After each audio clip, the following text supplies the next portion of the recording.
베드로후서 3장 8절에서 13절 제가 봉독해 드리겠습니다. 사랑하는 자들아, 주께는 하루가 천년 같고 천년이 하루 같다는 이 한 가지를 잊지 말라. 주의 약속은 어떤 이들이 더디다고 생각하는 것 같이 더딘 것이 아니라 오직 주께서는 너희를 대하여 오래 참으사 아무도 멸망하지 아니하고 다 회개하기에 이르기를 원하시느니라. 그러나 주의 날이 도둑같이 오리니 그날에는 하늘이 큰 소리로 떠나가고 물질이 뜨거운 불에 풀어지고 땅과 그 중에 있는 모든 일이 드러나리로다. 이 모든 것이 이렇게 풀어지리니 너희가 어떠한 사람이 되어야 마땅하냐. 거룩한 행실과 경건함으로 하나님의 날이 임하기를 바라보고 간절히 사모하라. 그날에는 하늘이 불에 타서 풀어지고 물질이 뜨거운 불에 녹아지려니와 우리는 그의 약속대로 그의 의가 있는 곳인 새 하늘과 새 땅을 바라보리로다. 아멘. 하나님의 마음을 알고 기다리는 사람이라는 제목으로 우리 김지용 목사님 말씀 전해 주시겠습니다. 네, 우리 같이 말씀 보겠습니다. 주님이 이 땅에 다시 오실 것입니다. 이게 우리가 믿는 믿음인데요, 재림이라고 합니다. 우리가 재림의 신앙을 가진 사람인데요, 우리가 재림의 믿음이 있으면 질문을 해야 되는데요, 오늘 말씀에도 그럼 어떻게 살아야겠느냐 이걸 묻거든요. 내가 가진 재림 신앙이 있으면 이게 우리 삶에서 어떻게 증명이 되고 또 나의 삶에 어떤 영향을 주는가, 이 질문이 우리에게 분명히 있어야 됩니다. 그냥 우리가 머리로만 알고 있을 수도 있고요, 그냥 그렇구나 하고 지적인 동의만 할 수도 있습니다. 이게 진짜 나의 믿음이 되어서 삶에 어떤 영향을 주고 있는지를 우리가 확인을 해야 합니다. 베드로후서 3장 말씀 우리가 오늘 같이 보고 있는데요, 베드로후서 3장의 베드로는 재림에 대한 이야기를 강조합니다. 이제 베드로가 나이가 많이 들어서 이제 자기 죽음도 좀 인지하고 있는 그 상황에서 들려지는 말씀이거든요.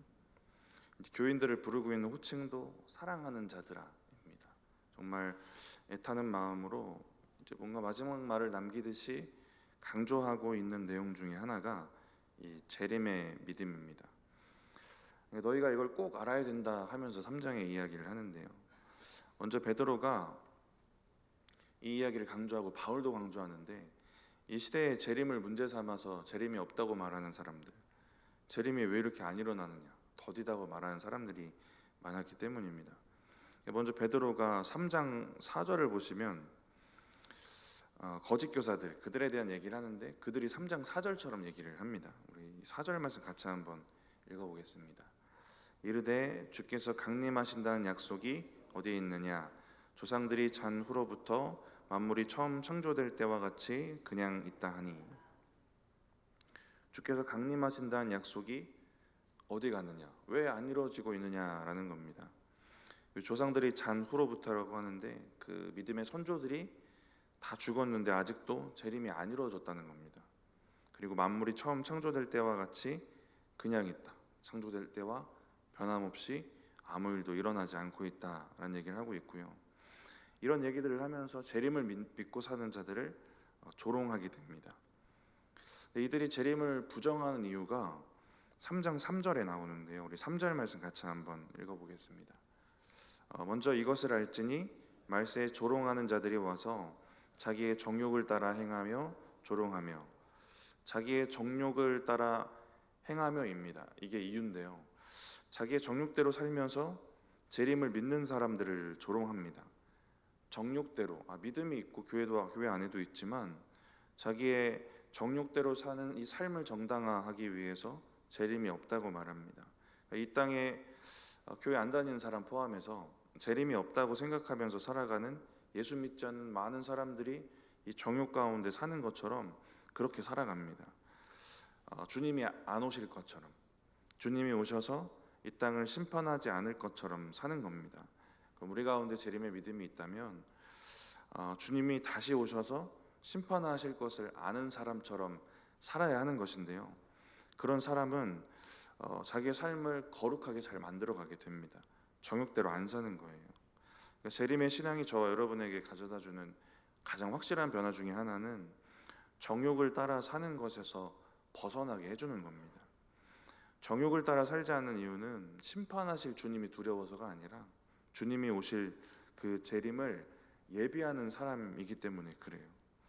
그렇게 살면, 이 믿음이 있으면 정욕을 따라 살 겨를이 없습니다. 자기 주어진 십자가도 져야 되고요, 복음을 들고 복음을 전하는 그러한 삶을 살게 됩니다. 이게 주님의 재림을 기다리고 준비하는 삶이기 때문에 그렇습니다. 베드로후서 3장으로 다시 돌아가 보면 이들이 재림이 없다고 말하는 근거가 창조되었던 그 세상 그대로 있지 않느냐 이거거든요. 베드로는 이제 이어지는 말씀 보면 노아 홍수 때 심판하셨던 얘기도 근거로 얘기를 하고, 7절 말씀을 보면 심판 날에 다 불살라 버리시려고 지금 내버려 두시는 것이다 이렇게 얘기를 해요. 그리고 이제 오늘 본문이 이어집니다.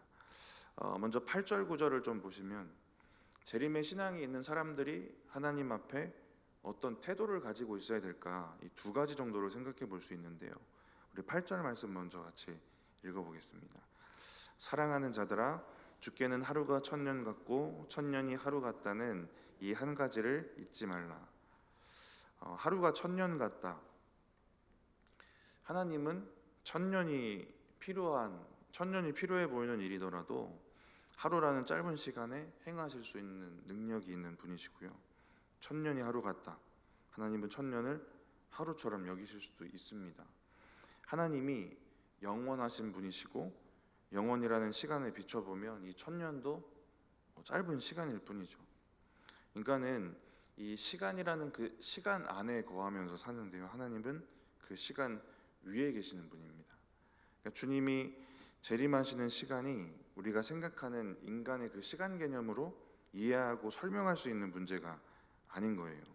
근데 베드로가 이렇게 얘기하는 이유는 9절에 보시면 주님의 재림을 인간의 시간 개념으로 생각하기 때문에 생기는 문제, 재림이 왜 이렇게 늦어지는가, 속히 오신다고 하시더니 왜 이렇게 늦어지는가 하는 의문을 품는 자들이 있었던 겁니다.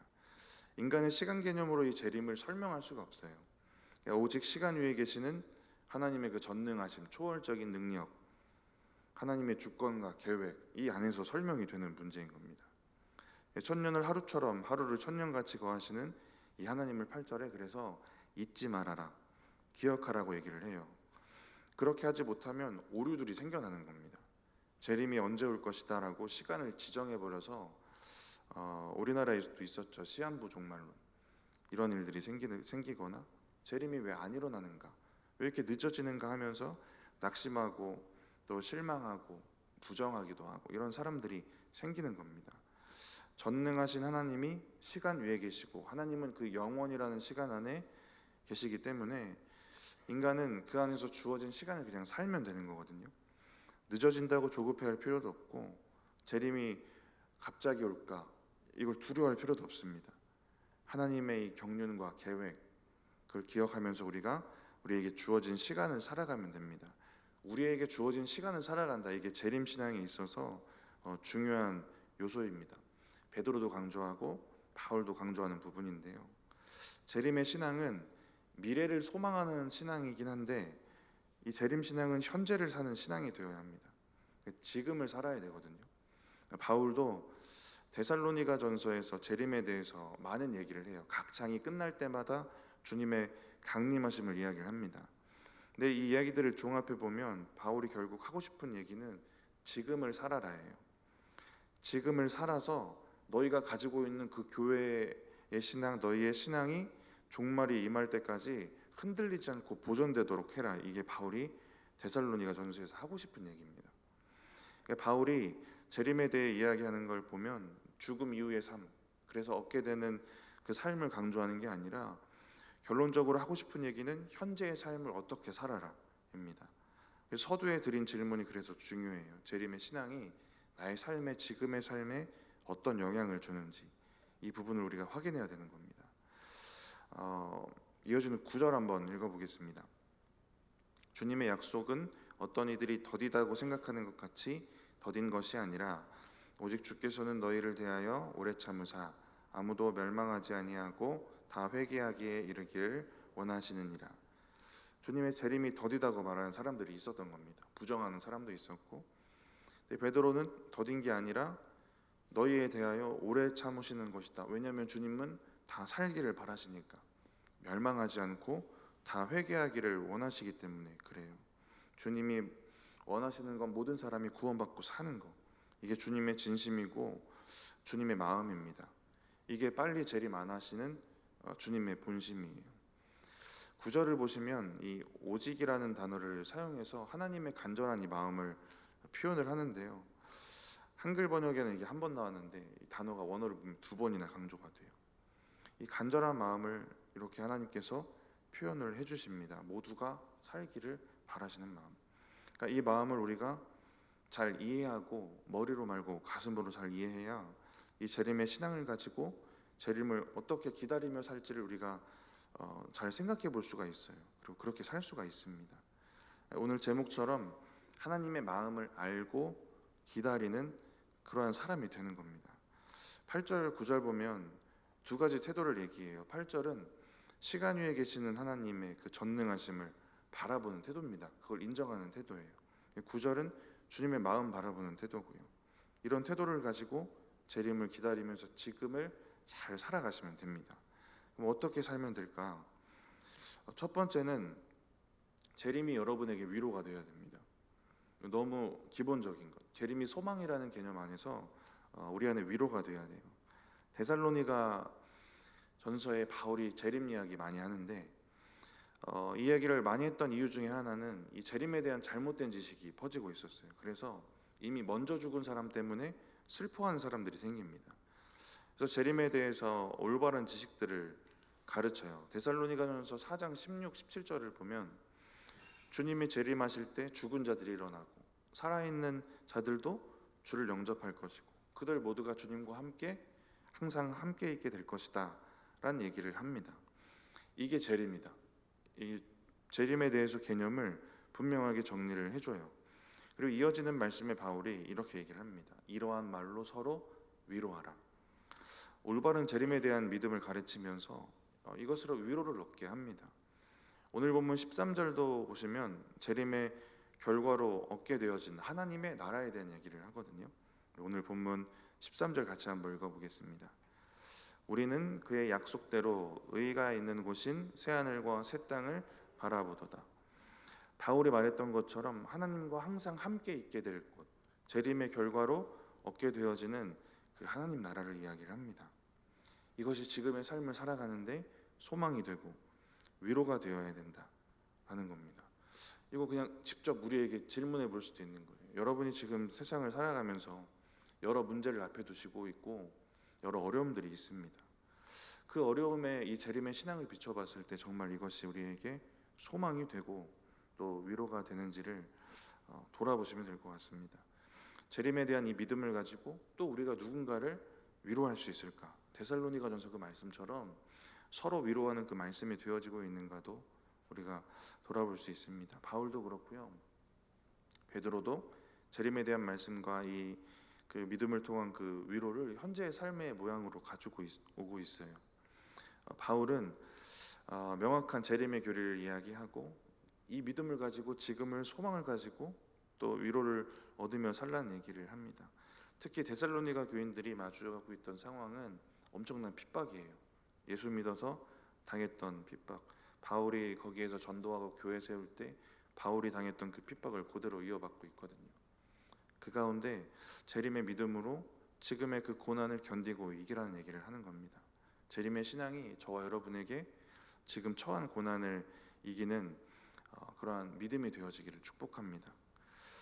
두 번째는 오늘 본문 10절, 11절 말씀 먼저 보겠습니다. 10절 먼저 같이 한번 읽어보겠습니다.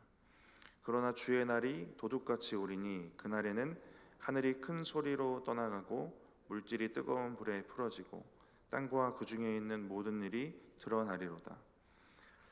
재림의 때와 시를 우리가 알 수가 없습니다. 10절 말씀처럼 도둑같이 와요. 언젠지 모르고 갑작스럽게 일어납니다. 요한계시록을 보면 내가 속히 오리라 라고 하시거든요. 속히 오신다는 얘기도 있어요. 근데 오늘 본문 9절을 읽어보니까 하나님이 다 살기를 바라시는 진심이 있으셔서 오래 참으신대요. 더디 오실 것처럼 말씀을 하십니다.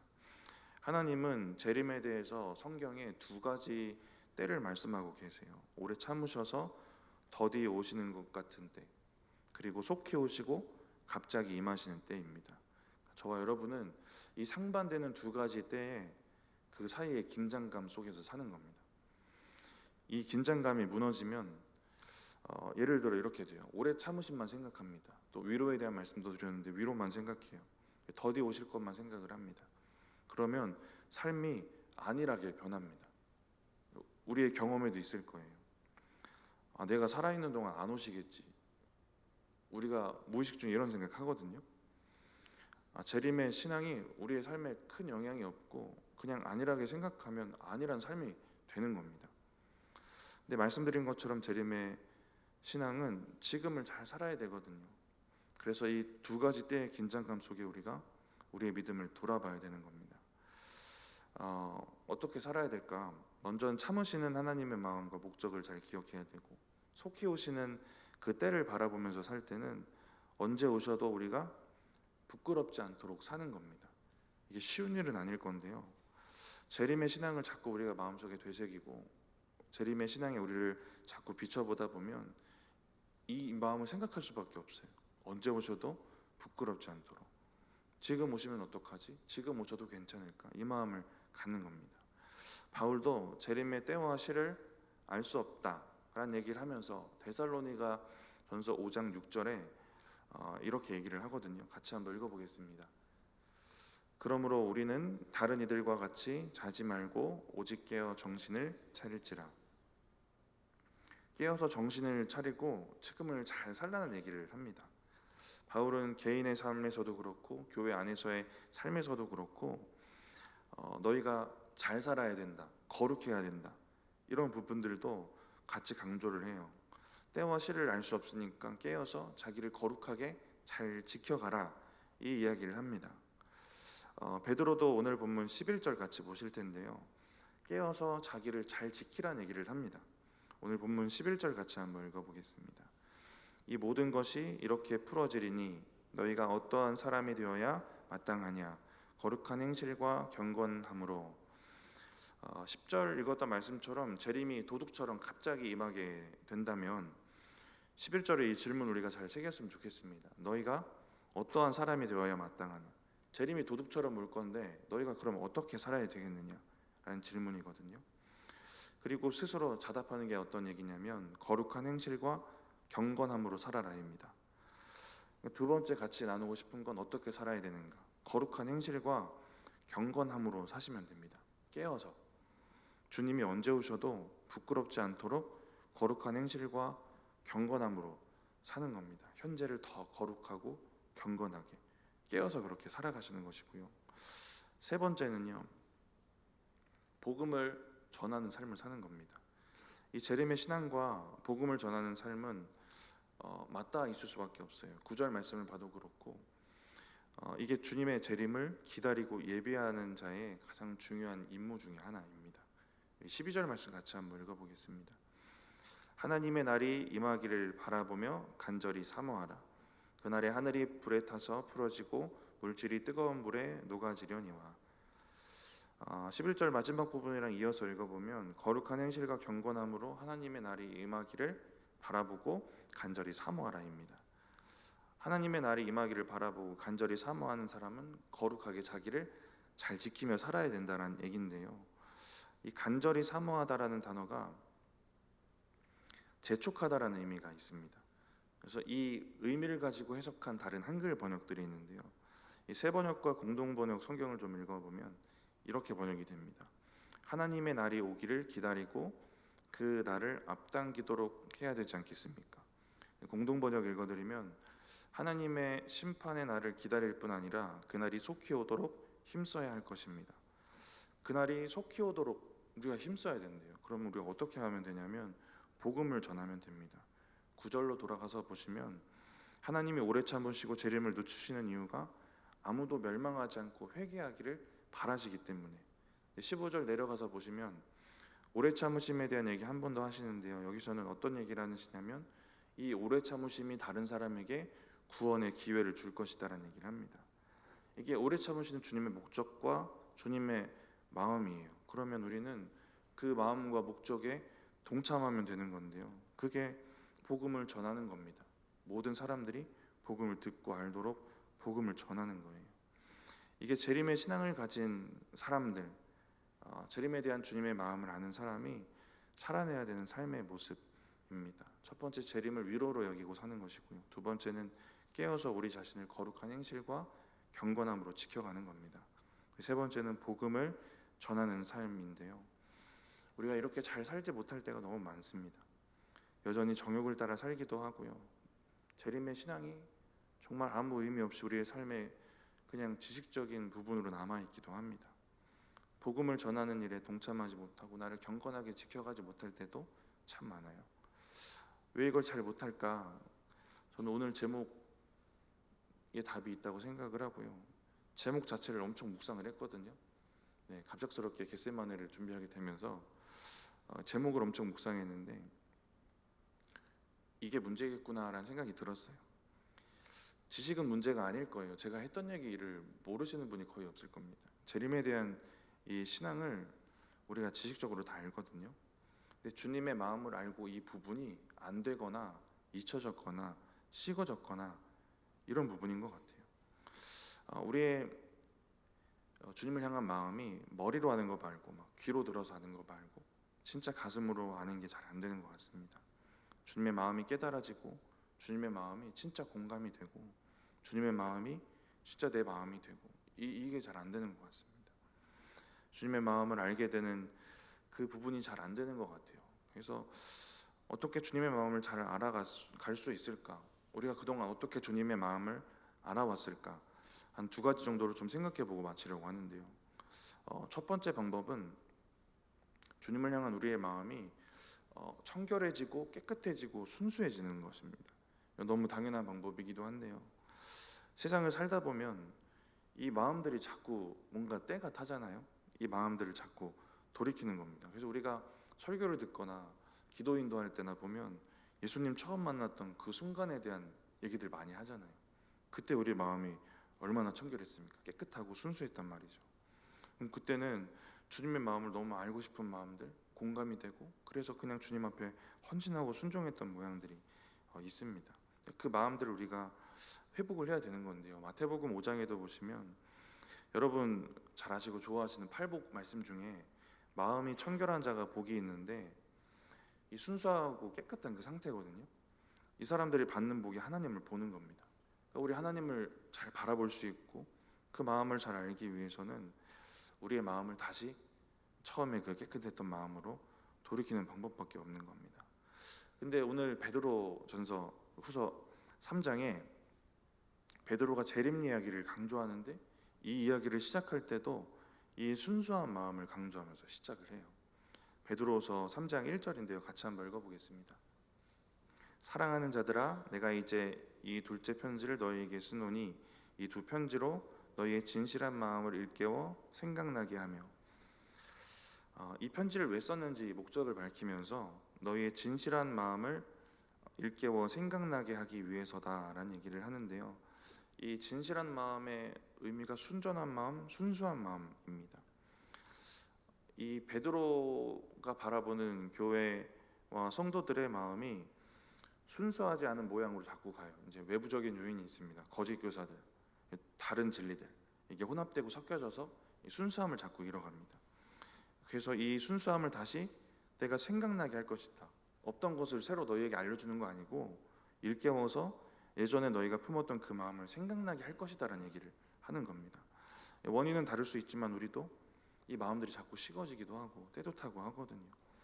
근데 우리가 기억해야 될 것은 예전에 그 마음들입니다. 하나님 앞에 순수했던 그 마음들이 다시 일깨워서 생각나게 되어져야 되는 겁니다. 저도 언제 하나님을 향한 마음이 순수했을까? 특별히 순수했을 때가 언제일까 생각해 보면 하나님 처음 만났을 때가 당연히 그랬고 신학교 때도 그랬어요. 이게 목회하시는 분들의 비슷한 경험 같아요. 신학교 1, 2학년 때 믿음이 그렇게 좋다고 하더라고요. 저도 그때 마음이 되게 뜨거웠는데 그때를 떠올리면 이렇게 하면 하나님 기뻐하시겠다. 하나님 내가 이렇게 살길 원하시는구나. 이 마음이 너무 확신 있게 느껴져요. 하나님의 마음이 너무 확실하게 보이고 느껴지는 겁니다. 그러니까 되게 엄청난 간증은 없는데요. 그러니까 일상과 순간순간에 하나님의 마음을 느끼고 순종하는 일들이 되게 많았어요. 삶에 되게 많은 부분이 그렇게 채워집니다. 그냥 별것도 아니에요. 길 가다가 쓰레기를 줍습니다. 별거 아니죠. 폐지 주우신 할아버지를 막 도와드리거나 박스 같이 뜯어드리거나 하는 일도 하고, 고생하는 할머니 도와드리고 음료수를 사드리거나 그냥 일상에서 할 수 있는 일들입니다. 야채 파신 할머니 야채를 쓸데도 없는데 많이 팔아드리거나 이런 일들이에요. 이런 일도 있었습니다. 제가 기숙사 생활을 했는데 학교에서 대로변까지 내려오면 공원이 하나 있어요. 그때도 기타를 쳤기 때문에 기타를 들고 공원에 쉬러 갔습니다. 나 얼굴도 막 거뭇거뭇하고 삶에 찌들어 보이는 한 어머니가 있어요. 애들을 2명을 하나는 업고 하나는 손잡고 이렇게 오는데 애들 복장을 봐도 너무 삶에 찌들어 있는 거예요. 하나님의 마음을 주시는 게 뭐냐면 저들을 위로하래요. 근데 저들을 위로하기엔 저는 그때 엄청 가난하게 살았던 신학생이었어요. 돈을 줄 수도 없고 돈을 주는 것도 이게 맞나 싶기도 하고, 마침 저에게 기타가 있었고 기타로 찬송가를 쳐드렸어요. 근데 아기가 관심이 있었는지 와서 앉아서 듣습니다. 네, 여기까지입니다. 대단한 간증이 아니죠. 대단한 일은 아닌데요. 하나님이 마음을 주시고 이 마음이 너무 확실하게 깨달아지는 은혜들이 있었어요. 일상에 이런 일들이 참 많았던 기억이 납니다. 그래서 그 마음을 느끼고 이걸 어떻게든 순종으로 이어갔던 기억들이 너무 많아요. 이 방법을 정리해 보면 우리의 마음에 자꾸 뭔가 틈타요. 그래서 이걸 깨끗하게 하고 정욕을 버리고 죄를 버리고 무기력이나 무감각이 있으면 이것도 해결해보고 다 해결해서 다시 돌이켜서 우리의 마음이 다시 순수해지면 주님의 마음이 보이고 그러면 순종하게 되는, 이런 원리로 정리해 볼 수 있습니다. 근데 두 번째 방법은 순종을 먼저 하는 거예요. 여러분의 경험에도 있을 것 같은데요. 순종을 하면 하나님의 마음이 깊이 느껴지는 겁니다. 순종을 먼저 했는데 하나님의 마음이 더 깊이 느껴지는 거예요. 말씀대로 사는 걸 먼저 하는 겁니다. 말씀대로 살아가면 하나님이 너무 가깝게 느껴지는 경험들 해보셨을 거예요. 정말 하나님과의 그 1대1 그 관계 속에서 말씀을 살아낼 때 그때 마음이 순수해지는 경험들이 생깁니다. 저도 제가 목사인 거 알고 있는 교회나 제가 맺고 있는 그 관계 속에서도 말씀을 잘 살아내겠지만 그 모르는 현장에서도 말씀대로 살거든요. 근데 그러면 하나님이 되게 밀접하고 가까이 계심을 느끼게 됩니다. 하나님이 그 말씀을 순종하는 그 작은 순종 하나하나에 가까이 계시고 또 하나님이 함께 하심을 느껴요. 그러면 제 마음도 다시 새로워지고 하는 경험들을 하게 됩니다. 우리를 순수하게 하는 것들, 다시 마음을 돌이키게 하고 주님과 가깝게 만드는 것이 우리의 순종입니다. 우리가 누군지 모르는 곳에서, 내가 어떤 직분을, 교회에서 어떤 직분을 가졌고 어떤 사람인지 모르는 곳에서 순종하면서 살아갈 때 하나님을 향한 그 마음이 가장 순수하고 뜨거워지는 자리가 될 것입니다. 순종의 자리에 주님이 계셔서 그래요. 말씀대로 살아가는 순종의 자리에 우리 주님이 계셔서 그렇습니다. 말씀을 살아내려면 우리가 죽어져야 되고 낮아져야 되는데요, 그 헌신과 겸손의 자리, 그 낮은 자리에 주님이 계셔서 그렇습니다. 우리의 지난 날을 돌아봐도 가장 순수했던 때는 잘 몰라도 그냥 주님 만나서 너무 좋아서 그냥 죽도록 충성하고 헌신했던 그때일 거예요. 그 순종했던 그 순간일 겁니다. 그래서 주님이 또 그 가운데 우리와 함께 하셨고, 그러니까 오늘 말씀을 보면 베드로도 재림의 이야기를 시작하기에 앞서서 1절에 순수한 마음을 일깨워서 되살아나게 한다라는 얘기를 하고요, 2절에는 그렇게 순수한 마음을 일깨워서 주시는 그 주님의 말씀을 기억하게 하려는 것이다 라는 얘기를 합니다. 그래서 그 말씀대로 살아가게 되고, 말씀대로 살아가면 마음이 새로워지고, 마음이 또 먼저 새로워지면 말씀대로 살아갈 수 있고요. 이 두 가지 방법들이 우리의 삶 가운데 이미 일어나고 계셨을 것이고, 또 다시 한번 주님 앞에 우리의 마음을 돌이킬 때 이 방법들이 저와 여러분에게 좋은 방법이 되어질 줄 믿습니다. 오늘 말씀을 정리하면서 주님을 향한 저와 여러분의 마음이 다시 한번 깨끗하고 순수한 마음이 되어서 그렇게 정직하게 주님 앞에 서셨으면 좋겠습니다. 그래서 주님의 마음을 더 깊이 알게 되는 은혜가 있기를 바랍니다. 이렇게 주님의 마음을 알고 주님의 오심을 기다리면서 준비하는 삶 사셨으면 좋겠습니다. 첫 번째 말씀드렸던 건 재림을 위로로 여기고 사는 것입니다. 두 번째는 더디 오심과 속히 오심의 그 긴장감 속에서 언제 오셔도 부끄럽지 않은 삶이 되도록 거룩한 행실과 경건함으로 사시는 것입니다. 세 번째는 더디 오시려는 그 주님의 마음을 우리가 헤아리고 복음을 전하는 삶을 살아가는 것입니다. 다시 한번 저와 여러분의 마음이 주님 앞에 깨끗하고 청결하게 회복되어서 이 주님이 주시는 재림의 신앙을 잘 살아내시는 저 여러분들 되시기 바랍니다. 잠깐 기도하겠습니다. 하나님, 오늘 말씀을 통하여서 다시 한번 재림의 신앙을 우리 가슴에 새기게 하시니 감사합니다. 하나님이 말씀이 우리 마음에 잘 새겨지게 하시고 또 주님의 마음도 깊이 느껴지게 하셔서 이 믿음을 우리의 삶의 현장에 살아내기 부족함 없도록 주님 함께하여 주시옵소서. 하나님이 믿음이 우리의 어려움과 문제 가운데 위로와 소망이 되게 하시고 또 지금의 삶을 경건하고 거룩하게 지켜가는 또 원동력 되게 하시고 주님의 마음을 알아서 복음을 전하며 주님의 날을 잘 기다리고 예비하는 삶 살아갈 수 있도록 주님 또한 함께 하시고 역사하여 주시옵소서. 감사합니다. 예수님의 이름으로 기도드립니다. 아멘.